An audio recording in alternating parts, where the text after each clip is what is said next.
Hai, saya Siti Rahayu dengan NIM 301 2018 013, mahasiswi Institut Agama Islam Negeri Langsa, dengan jurusan Komunikasi dan Penyiaran Islam.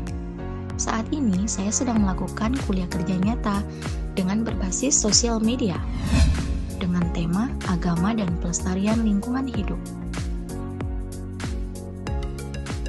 Selamat datang di Kabupaten Aceh Tamiang.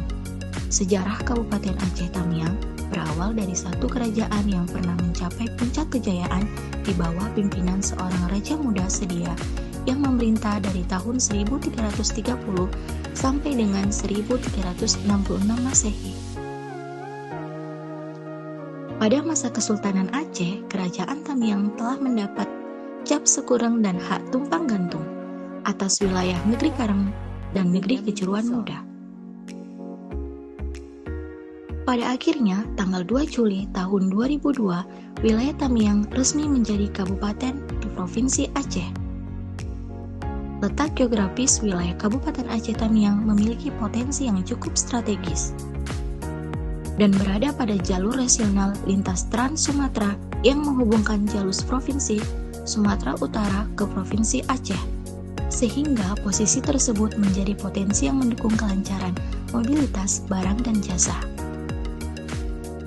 Kabupaten Aceh Tamiang terdiri dari 12 kecamatan, 27 pemukiman, 213 desa atau kampung, dan 705 dusun yang secara keseluruhan mempunyai luas wilayah sebesar 1956,72 km persegi.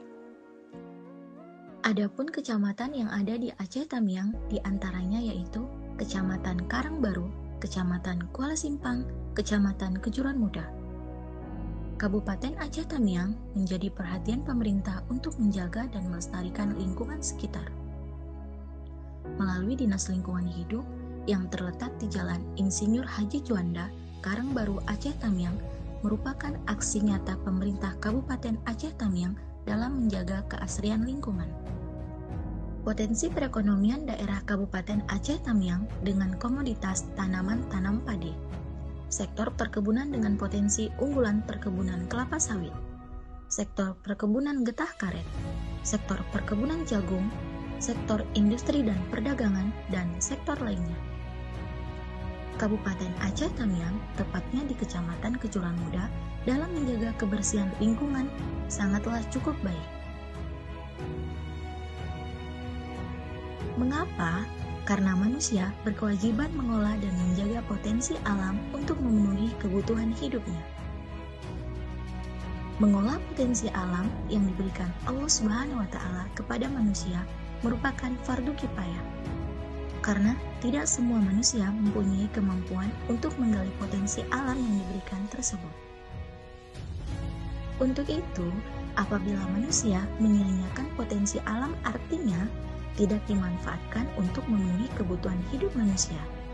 Berarti mengabaikan fungsi manusia terhadap alamnya. Dalam memenuhi tanggung jawab manusia terhadap alam, hendaknya selalu diusahakan agar keselamatan manusia tidak terganggu, tidak memanfaatkan potensi alam secara berlebih-lebihan, agar generasi mendatang masih dapat menikmatinya.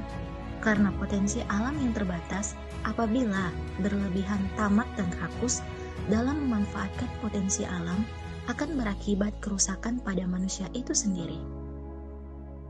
Dalam hubungan ini, Allah memperingatkan manusia bahwa kerusakan di darat dan laut terjadi akibat perbuatan tangan manusia sendiri. Allah merasakan kepada mereka sebagai ataupun akibat perbuatan mereka supaya mereka kembali ke jalan yang benar.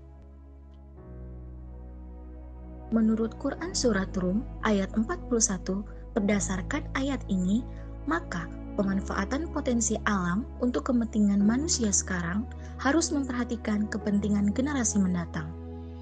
Dengan berusaha menjaga dan melestarikan potensi alam tersebut, bahwa pemahaman ayat ini mengharapkan seorang muslim dapat menyadari pentingnya kewajiban manusia terhadap Tuhannya dan tanggung jawab manusia terhadap lingkungan sekitar.